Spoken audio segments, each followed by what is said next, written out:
Hola, ¿qué tal? Una vez más tengan todos un cordial saludo y esperando que con la bendición de Dios te encuentres muy bien y por sobre todo agarrado del brazo poderoso de Dios.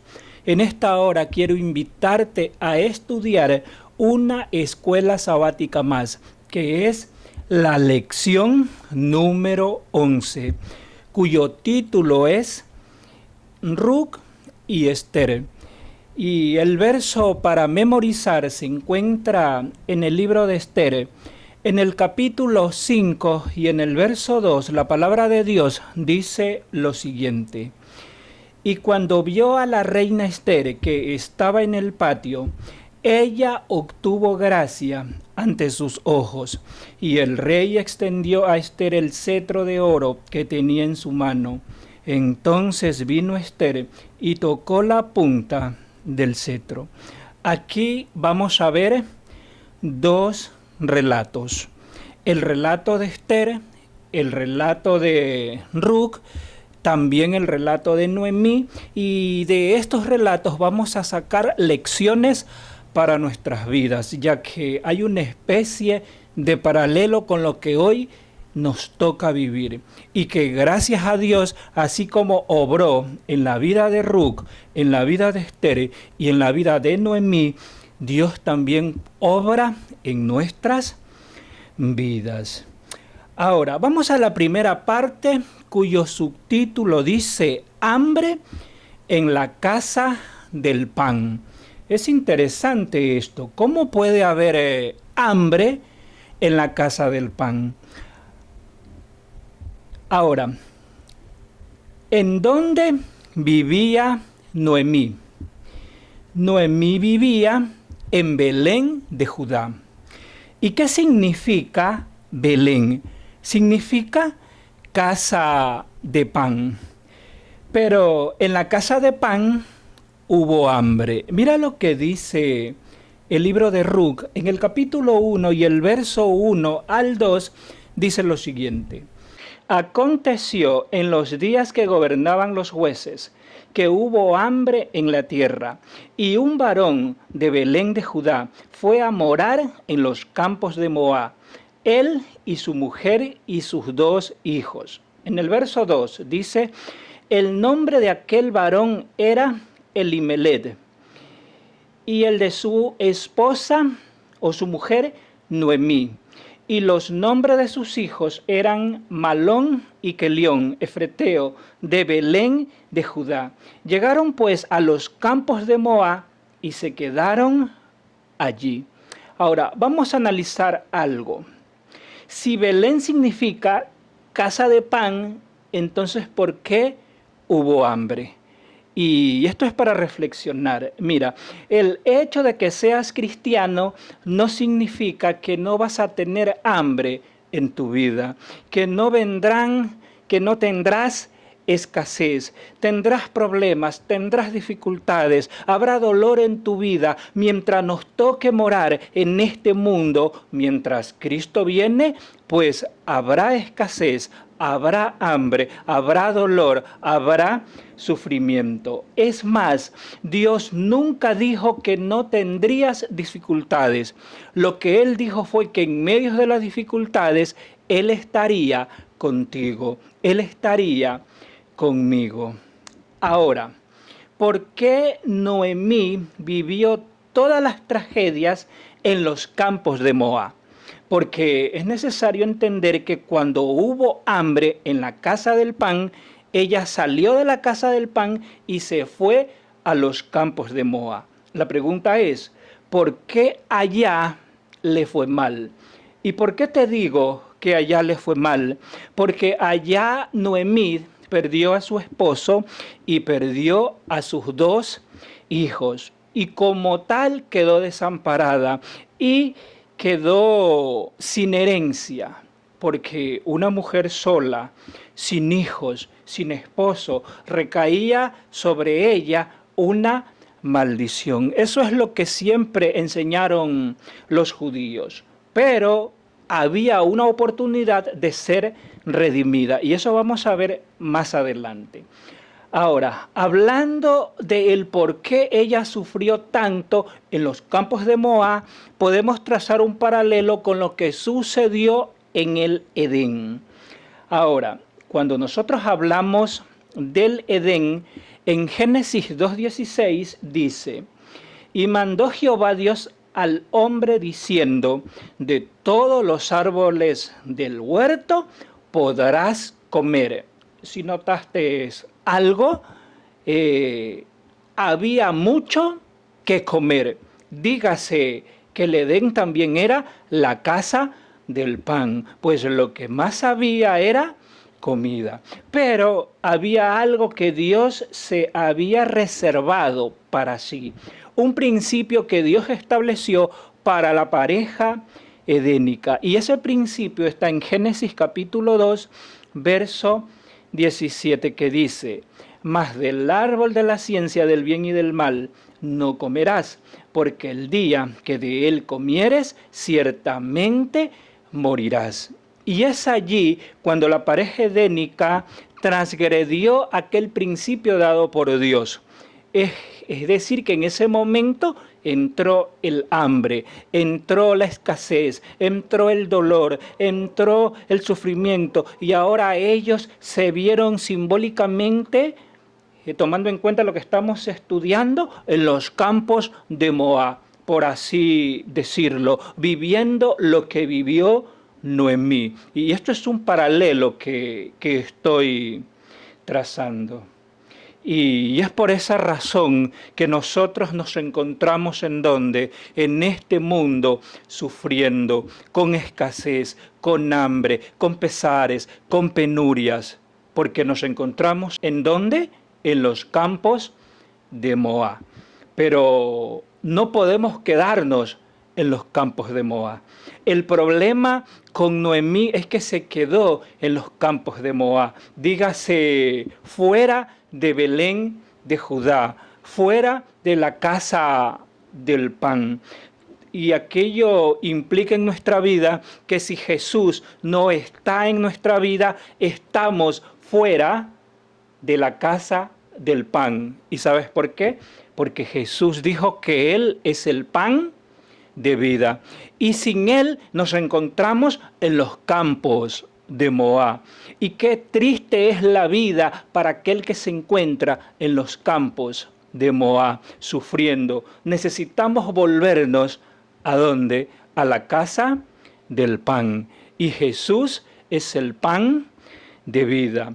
Aunque claro, como dije antes, aunque estemos con Cristo en esta vida, vamos a sufrir, vamos a tener pesares, vamos a tener penurias. Entonces usted dirá, bueno, ¿y cuál es la ventaja de adorar a Dios si igual voy a tener problemas? ¿Sabes cuál es la ventaja? Que tienes a quien entregarle tus problemas, tienes a quien entregarle tus cargas, y Dios obrará en ti. Y Dios vendrá en pos de ti, y Dios te dará paz. ¿En dónde? En la casa del pan. Ahora, yendo a la segunda parte de la lección, ¿cómo respondemos en medio de las pruebas? ¿Cómo respondió Noemí en medio de las pruebas? Ella se fue a los campos de Moab. Cuando sufres en esta vida, cuando te va mal en la vida, cuando hay escasez en tu vida, cuando hay problemas en tu vida, ¿qué haces? ¿Vas a Dios? ¿Vas a la casa del pan o te vas a los campos de Moab? Noemí tomó una decisión errada, y es irse a los campos de Moab en vez de ir a la casa del pan, quedarse en la casa del pan. Y estando en los campos de Moab, le fue mal, porque allá perdió a su esposo, allá perdió a sus 2 hijos. Es que cuando se está fuera de la casa del pan, en la vida nos va mal. Esto debemos entenderlo siempre. Y cuando ella regresa, ella pide que ya no la llamen Noemí, sino que la llamen Mara. ¿Y sabes por qué? Mira lo que dice Ruc 1:20. Dice, y ella les respondía, no me llamen Noemí, sino llamadme Mara, porque en grande amargura me ha puesto el Todopoderoso. No es Dios quien la puso en aquella amargura, son las decisiones que ella tomó. Y son nuestras decisiones lo que hace que nos equivoquemos en la vida. Son nuestras decisiones que nos llevan fuera de la casa del pan. Son nuestras decisiones que nos llevan a los campos de Moab. Y es allá en los campos de Moab que vivimos una vida sin Dios, sin Jesucristo. Y claro está, allá nos va mal. Noemí perdió la herencia de su esposo Elimelec, y su esperanza era que su nuera se casara con un pariente de Elimelec para poder encontrar la redención y poder reclamar la herencia, y ese pariente era Booz. Recordemos algo, yo sé que usted recuerda bien esta historia. Noemí tuvo dos nueras, una era Ruth y la otra era Orfa. Cuando Noemí decide volver a la casa del pan, Ruth decidió acompañarla, ya que le dijo, tu Dios será mi Dios. Si tú vas a la casa del pan, yo iré contigo. Y ahí encontró la oportunidad de que ella pueda casarse con un pariente cercano de Elimelec para poder ser redimida, para poder tener acceso a la herencia de su esposo Elimelec. Y aquí hay un paralelo con lo que nos aconteció. Mira, cuando Dios creó a la pareja edénica, les dio una herencia. Ellos iban a vivir eternamente. Solo tenían que cumplir con un mandato, con un principio, y era no comer del árbol de la ciencia del bien y del mal. Pero como transgredieron ese principio, ¿qué sucedió con ellos? Perdieron la herencia, que en este caso era la herencia eterna. Y eso nos arrastró a todos. Pero Dios no nos abandonó a nuestra triste suerte, sino que proveyó a su propio Hijo. Jesucristo vino a este mundo para redimirnos. Él vino para poder darnos esa herencia eterna que Dios nos había dado al comienzo.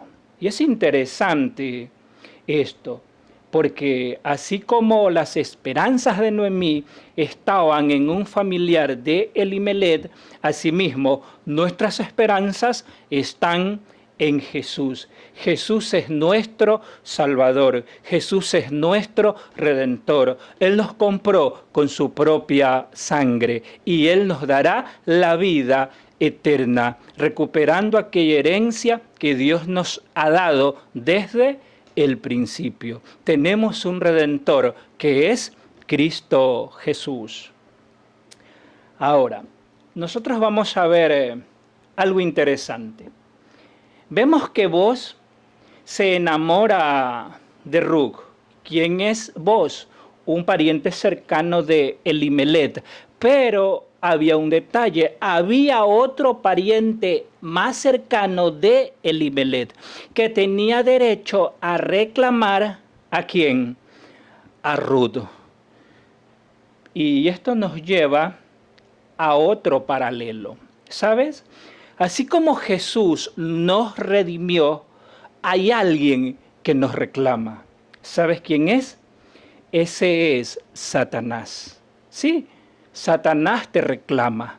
Aunque no lo creas, él te reclama. Es verdad que Jesús te redimió, pero Satanás siempre te está acusando delante de Jesús. En cada equivocación que nosotros cometemos, Él nos acusa delante de Dios y de tal manera nos reclama. Y esto que estoy diciendo ¿Es bíblico? Claro que sí. Mira lo que dice Judas, el libro de Judas, en el capítulo 1 y en el verso 9, dice: pero cuando el arcángel Miguel contendía con el diablo, disputando con él por el cuerpo de Moisés. ¿Te das cuenta?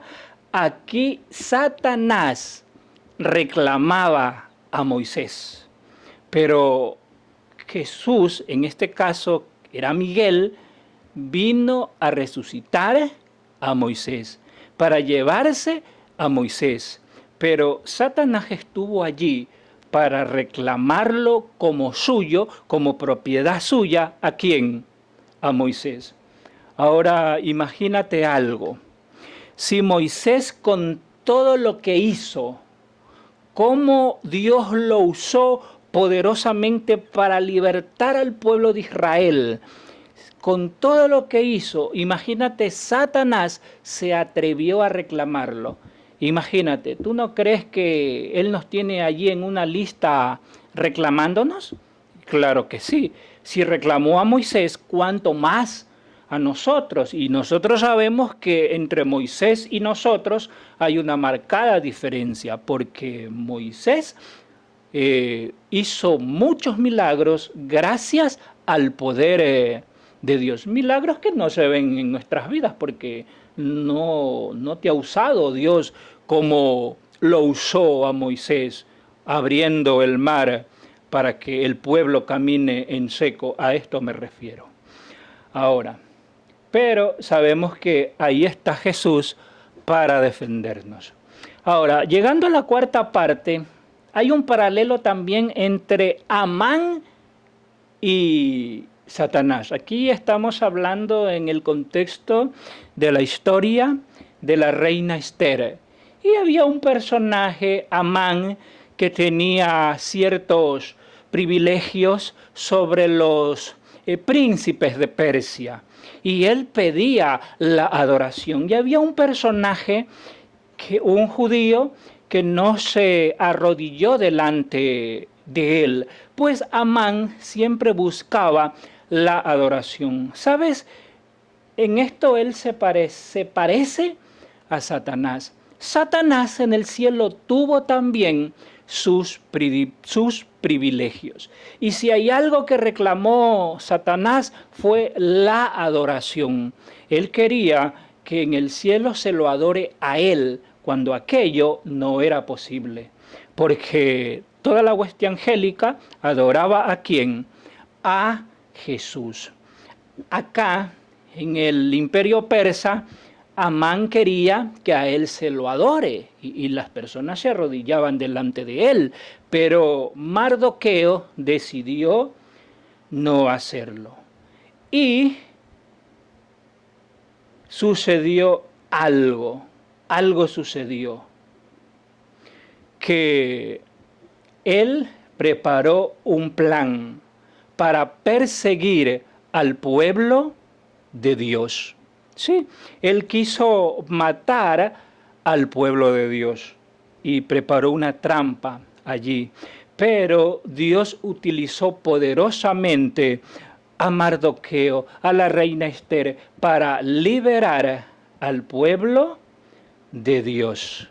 Qué maravilloso es esta historia. Cuando Satanás está a punto de destruir a su pueblo en los días finales, Dios está allí para librar a su pueblo. Y llegamos al fin de esta lección. Satanás persigue a la iglesia, pero Dios la libera, como sucedió en los tiempos de Esther. Pero en los días finales, en el tiempo del fin, no importa cuánta persecución haya, es que nos van a perseguir, pero nuestra esperanza es que Dios estará allí para librarnos, así como libró al pueblo de Dios en los tiempos de Esther. Recuerda que Jesús siempre te va a liberar. siempre te va a ayudar, siempre te va a sustentar, te va a sostener, pero tienes que estar en la casa del pan, no en los campos de Moab. Esto recuérdalo siempre y que Dios te bendiga y que tengas un bonito día. Y quiero invitarte para una próxima lección. Que Dios te bendiga.